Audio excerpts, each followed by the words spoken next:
students, welcome back to another episode. In this video, we'll be learning about collages. So make sure to watch this whole entire video and go through parts 1, 2, and 3. I walk you through all the different assignments, which include preparation 1, preparation 2, and collage submission. So I wanted to show you what this end product looks like. So this is what your product will look like. However, I used a park that I've been to in Havana, Cuba that I used for an architecture project in school years ago. However, you will be using your own site. So that may be Liberty Park or that may be a site in Daybreak, but please use your specific site. I have a list of all the items that are required, but I wanted to show you the end product that we're working towards in this module to keep the eye on the prize so you know what we're walking towards. So I want to start off this lecture and move into part 1. So I will see you in part 1 shortly.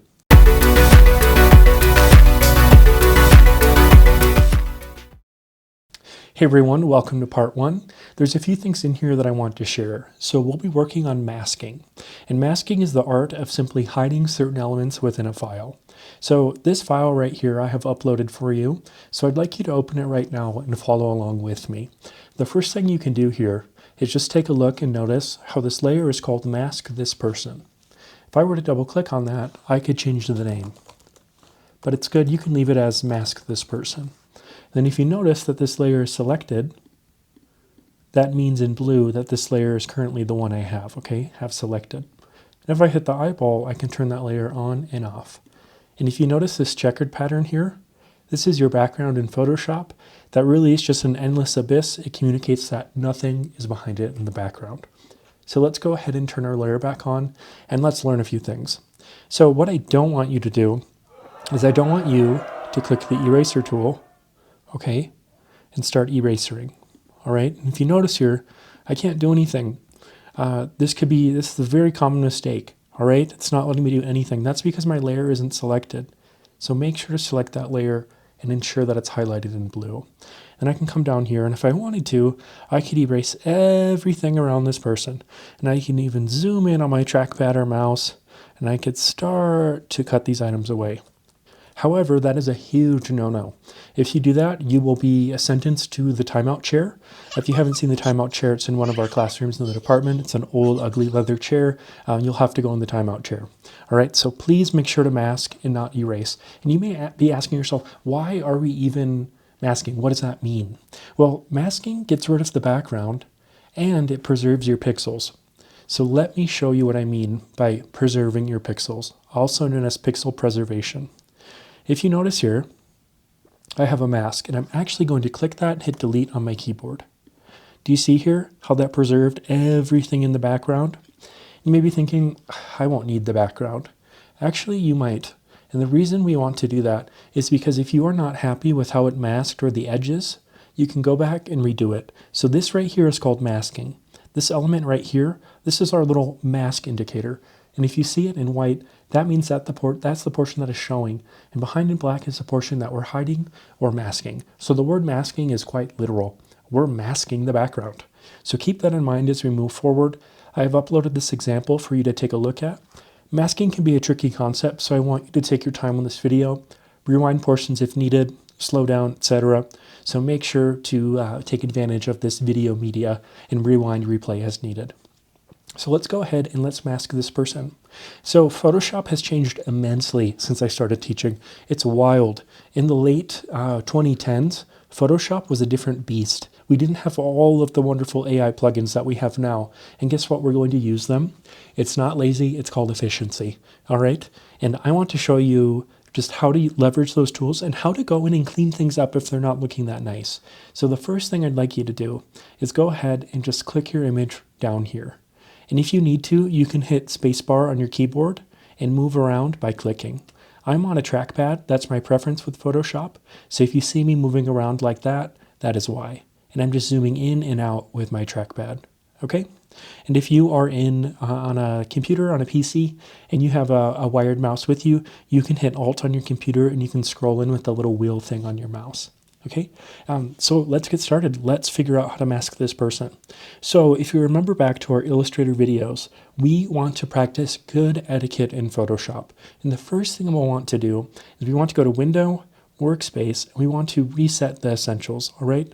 So I hit Reset Essentials. And this ensures that all of us are working with the same exact tools. If things go missing and you can't find them, always, always, always go up to Window, Workspace, Reset Essentials. All right, and I'll just show that again for you. So now that we have that out of the way, let's select this guy right here. And what I'll do is I will click on this magic wand right here. It's called the magic wand tool. The shortcut is listed right there as W. If you click this video, it'll actually give you a quick tutorial on how to use that. So you are welcome to use that tool if you wish. However, I will be showing you how to do it in this video. So I will click on this right here. If I wanted to, I could select this person. And I could change the tolerance. So if I show you, if I change the tolerance down super low, let's see how that affects it. Okay, it picks up less.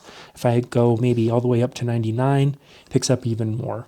So you can see this really is hit or miss with this tool here. However, the reason I like it is because there's this new feature called Select Subject. And if we select the subject, what we can do is we get a nice outline around here. And sometimes if you're selecting the subject, you can hit Cloud, which I would prefer. It gives you a more detailed look of the masking of the person, okay? It just does a better job. So let me do that again. Let's click on right there, and then let's hit Cloud, and then Select Subject. Beautiful. Do you see here how it got mostly everything?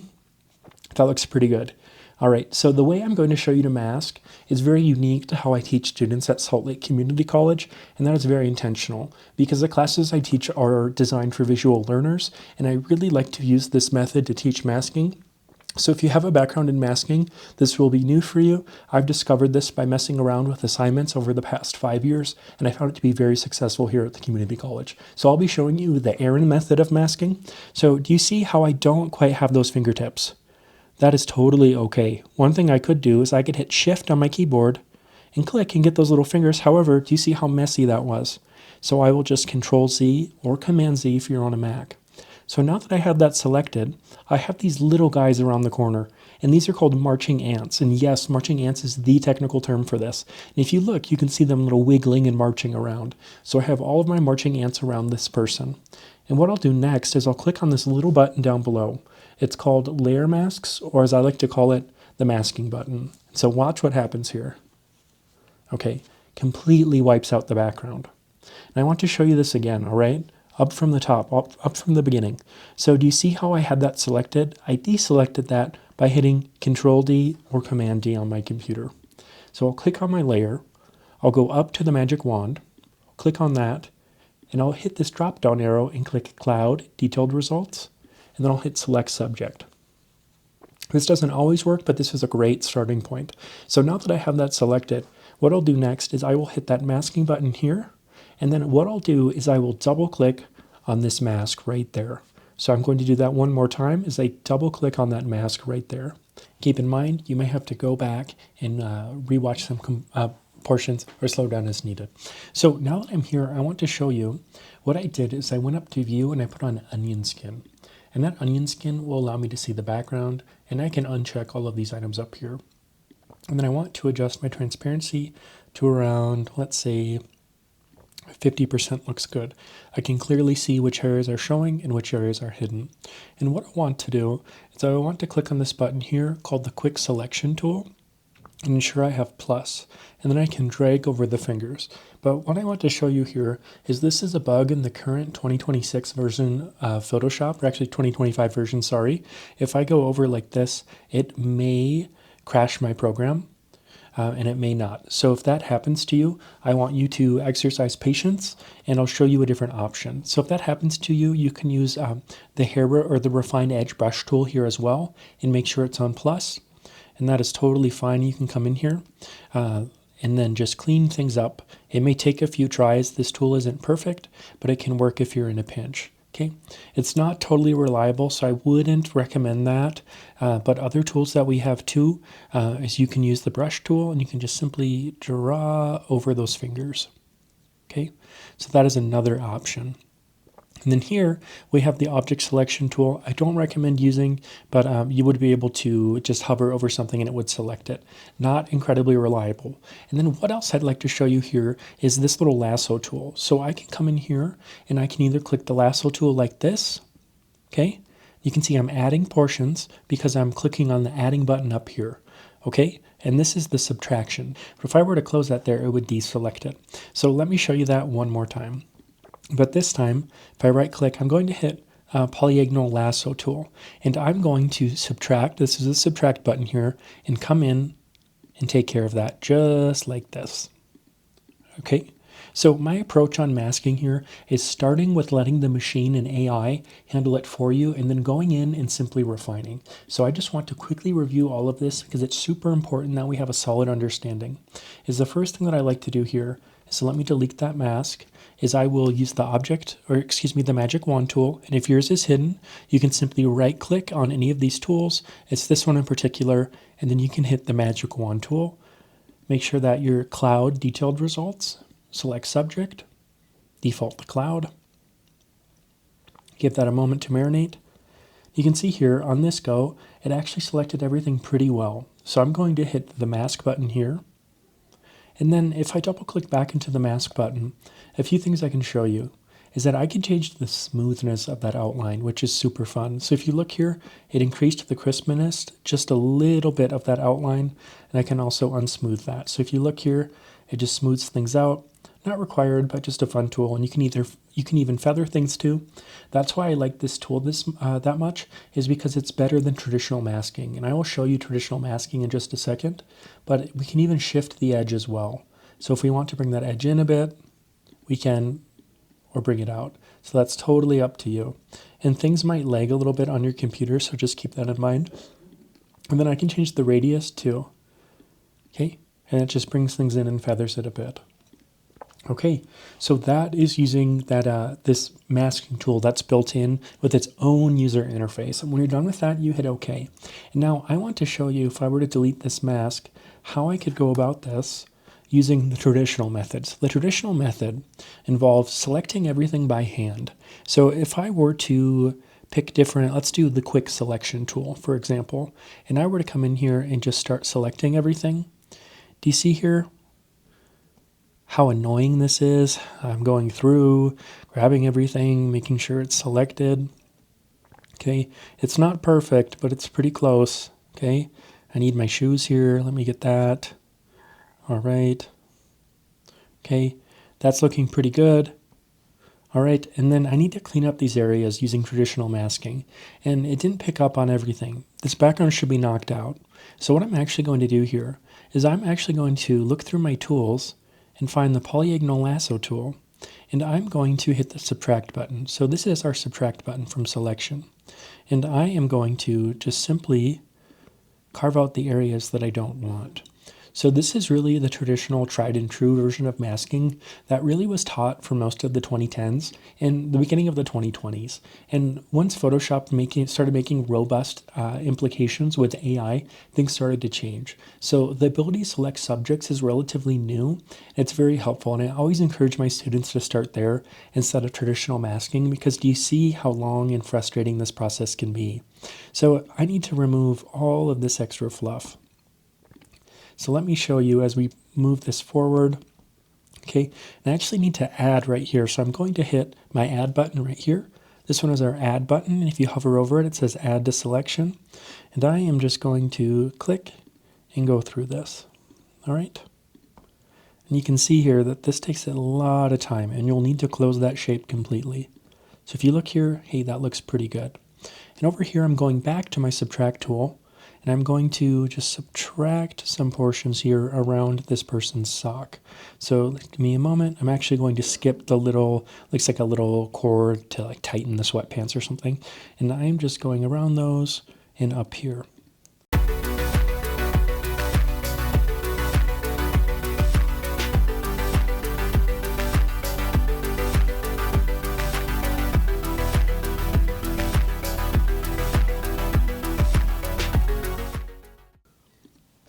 Okay, and if you notice here, I'm missing a portion of that heel, and what I can do is I can simply double click back onto my masking window, zoom in here, click on the quick selection tool, and make sure I'm on the plus area.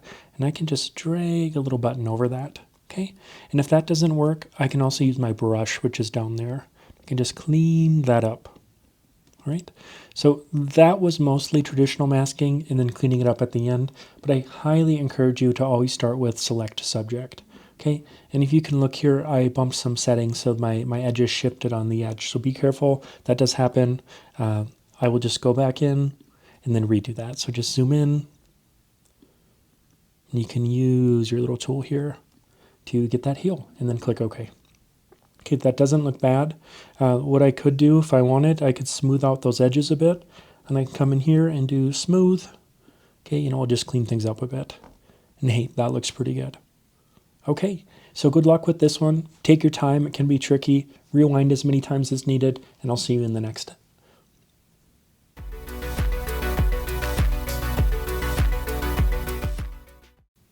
Hey everyone, welcome back to part 2. In this portion, I'd like you to start collecting items for your collage. And so our collage I showed you at the start of this video will have many components, but really what we need are these simple elements here. So this example is of a site in Cuba that I've been to, a nice urban park. However, please, please, please make sure to use the site that you selected for this class. I'm doing this to not give anyone an advantage of using their site, but I'd like you to mask an image that relates to each of the following objects. So sound you hear on site, signage, person doing an activity, etc. So read through these and make sure that we have all of these. And what you'll need here is you will need 14 masked items. So I just went over what masking was and how to do that in the past section. So make sure to review that. Masking can be tricky, so make sure to plan time to get all of this done, all right? And then down below, we'll include a few other things. And these you'll insert into the file by simply saving them to your desktop and dragging and dropping into Photoshop. One great benefit of Photoshop is we do not need to embed any images like we did with Illustrator. So these can just chill in our file already embedded. And the same goes for our masked images and anything else we drag in. Here with these flat textures, I'd like you to find them on Google, and you can simply type in flat texture or seamless texture, stone, leaf, whatever it may be. And then here, you'll create a color palette with the brush tool simply by hitting B on your keyboard, increasing the brush size in the properties panel, and then lining them all up and creating colors that you see on site. And then here, we'll import 2 torn paper PNGs from Google. So you'll need some killer research skills to get that done. And I taught you that in the last module on how to optimize your settings on Google Image Search under Advanced Settings to only search for PNGs. And here, one important thing I want to note is that I do not want you to mask these. I want you to actually find PNGs. I know it will be a challenge, but I'm pushing your research skills here. So make sure to read the assignment brief down below. And I also have your assignment template that we'll go over shortly, and we'll open that up and dive into it. But these are all the items that you'll need to mask. I have them listed below. So make sure to look at all of these. All of these will need to be neatly masked. And then our second requirement is those non-masked flat textures I showed you right up here in the corner. And then we have that color palette and then PNGs of torn paper. We'll also need to make sure that we have named layers, our images are spaced nicely in our template, and that we have good image quality.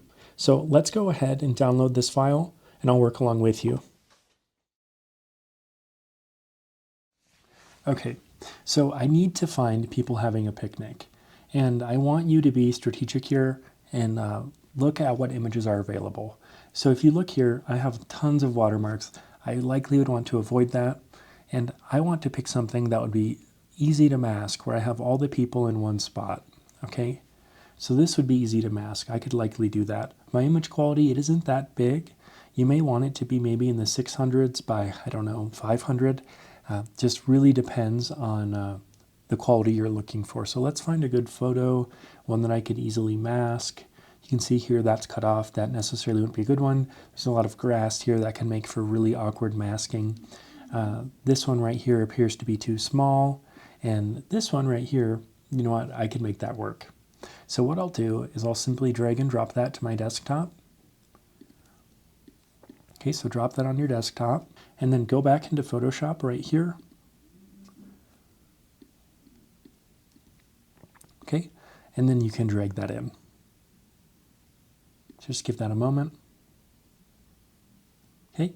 And then my file here is huge. It's around 24 by 36 inches, and that's intentional. You should only blow this up at about 2 inches. And if I wanted to see actual scale, I can hit Control R or Command R on my keyboard, Okay, so if you notice my ruler is showing pixels, to fix that, I just right click on my ruler and hit inches.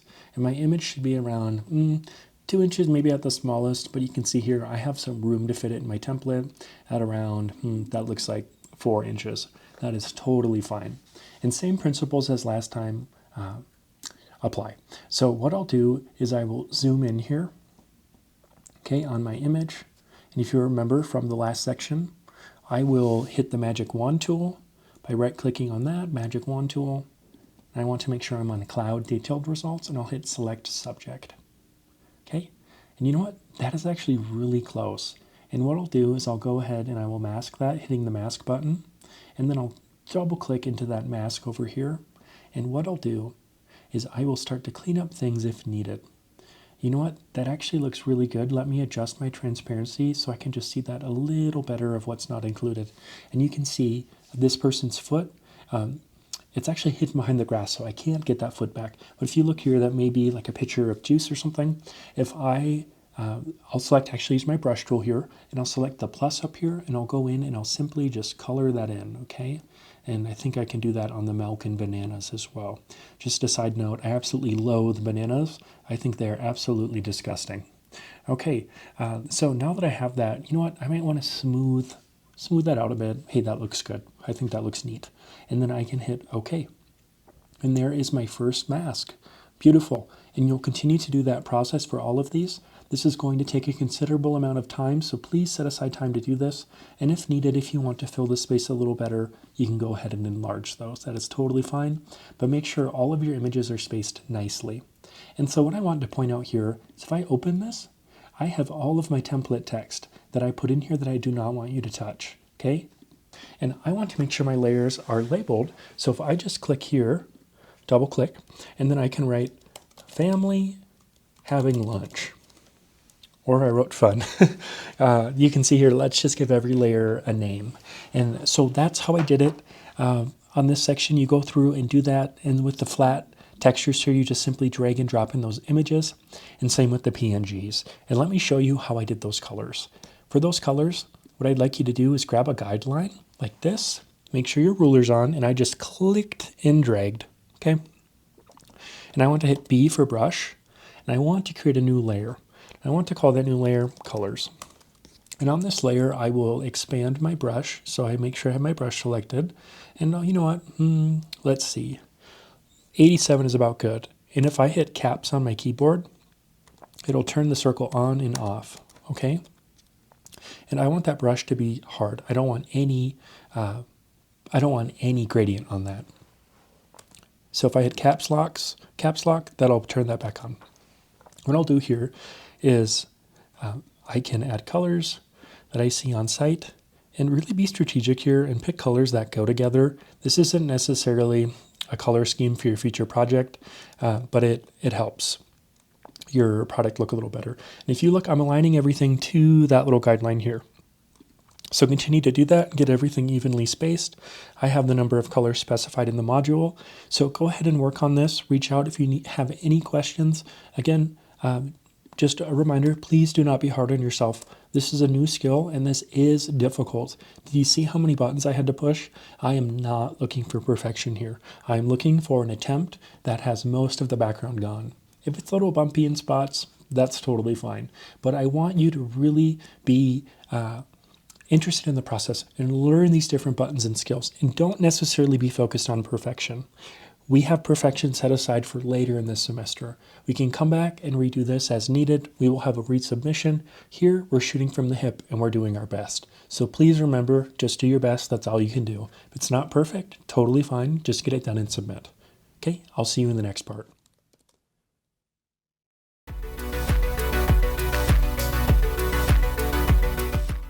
Welcome back. This is the final part of this video, and we'll be working on assembling our collage. So a few things I want to show you. Please make sure to read through this, and one thing I want to emphasize is be bold, creative, inspired, and artistic. This is the most artful thing we'll do this semester, and I have a background in teaching art and absolutely love the subject and have a passion for creativity. Please be creative. If you can see here, I added some things that were creative liberty. I added a small line that snakes through and draws your eye up to the car. I added a few extension lines on top of the images. That is totally optional and up to you. Okay, so your template will actually be what you submitted for part 2. So you'll open up that template. Okay, so here's my example that I used to create this collage, and I will walk you through that process on how to blow everything up and hide things. So if you notice here, I have these little guidelines on, and I simply did that by clicking on my ruler and dragging down. And I did that to align things so it looked nice and neat. So let's go ahead and assemble this collage. I may put this on hyperspeed, so be prepared for that. If you hear some music playing, that means I put it on double speed or something. But I'm just going to start and delete things I don't need. My background rectangles, nope, see ya. And here, my text, I can select all of that. I can unlock up here, and then I can hit delete. Okay, in that folder I can delete as well by hitting delete on my keyboard. So let's have a little fun. Let's play around with this. So this picture right here is probably my weakest. And by weakest, I mean it was really hard to mask. So I'm actually going to put that in the back.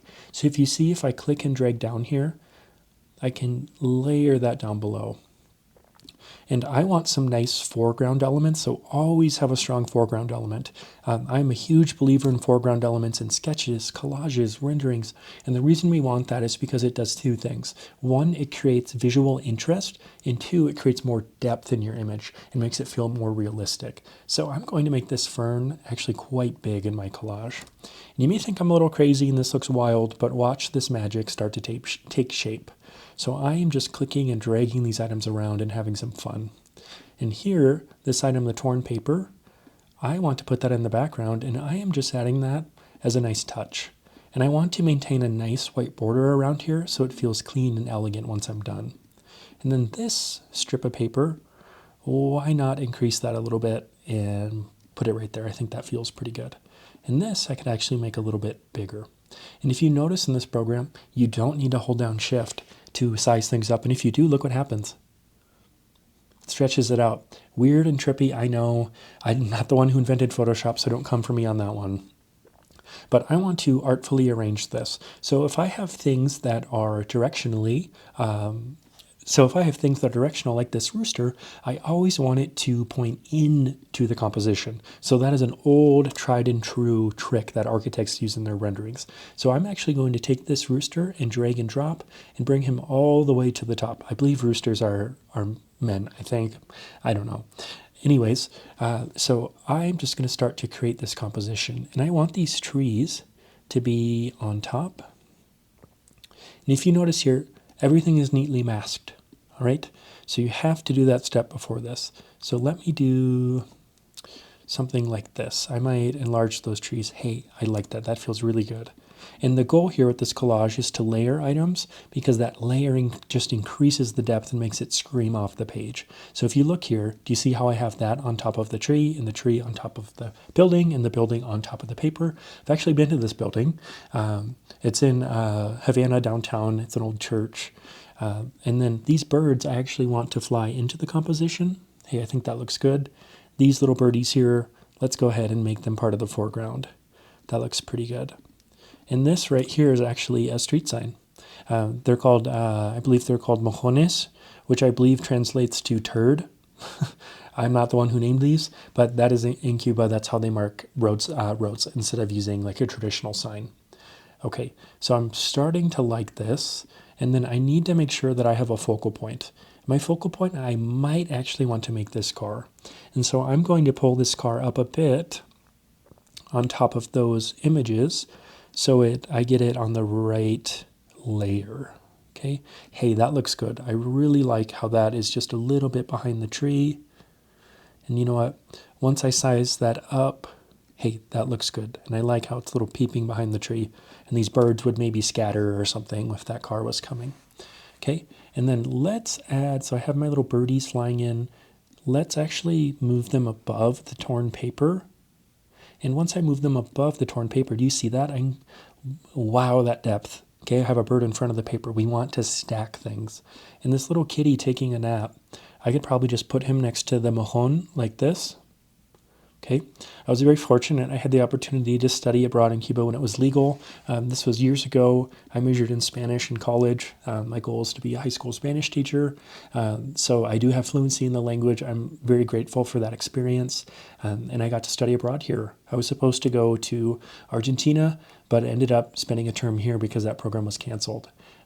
So just a few things here is this signage. You know what? I don't have a spot for that, and that's okay. I will come back to it. And then here I want things to point into the composition. And I want these kids playing to actually be on top. And this is actually how I saw children in the neighborhood I was staying in play. There's a neighborhood called Regla, which is across the street from where I was staying. And they would play, they would add wheels to things, which was fun. But what I want to do here is I want to select this and I want to go up to Edit, Transform, and then Flip Horizontal. And then those people are, these little kids, are diving into this composition here. Okay? So I want to play around with this because I don't want it to look like the kids are getting hit by the car. So I may actually just swap this around and do flip horizontal because I do not want these kids getting hit by a car. All right, and then these pigeons here, I will put in the front, and maybe they're like pretending to run them over or something. Birds on ground. Okay. Hey, that looks pretty good. I don't mind something like that. Okay, that's looking pretty lively.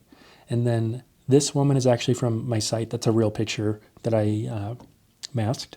And I'm just going to pull this up on top and move her around. Okay, let's have her in the background. Let's put her behind the car. Maybe she's walking in front of the church. So let me just move her down. Beautiful. And this guy here, let's size him up a bit and let's put him here. But I want to put this beautiful fern in the foreground. Okay. And one trick that is super important that I want to show you, drop a line in here, a guideline. Our heads should be at the same area. It's called the horizon line, except with children because they're short. So just make sure to remember that. Not totally needed here because this is a silly little collage. But this guy, one thing I forgot is that I want to click him and go back up to Edit, Transform, Flip Horizontal, so he's walking into the composition, remember? Okay. And so what I can do here is, I might want to put this sign behind this guy. And this is actually a real sign from the site. And maybe I'll tuck it behind the church a little bit. It's not too important. I'm not too worried about making it like super legible. It's just kind of there for the ambiance. Okay, so that looks pretty good. And then this, I might just turn a little bit. Boop, boop, boop. Okay, and then here are my colors. And I want to just put that in a neat spot. So let me select that. Just click and drag. And hey, you know what? I actually like it there. I think it looks good. Does it look good? I could even put it on top of my papers. So I'm just dragging that. Okay. Okay, I don't know. I think I like it more somewhere like that. Okay. And then my kitty, actually, I could put pointing into the composition. So I can just do flip horizontal, and then now kitty's pointing into the composition. Okay. And then let's deal with these right here, okay? So these are in the background, and these just provide an extra pop of texture. So let me just resize those and move them around. So have fun with these, okay?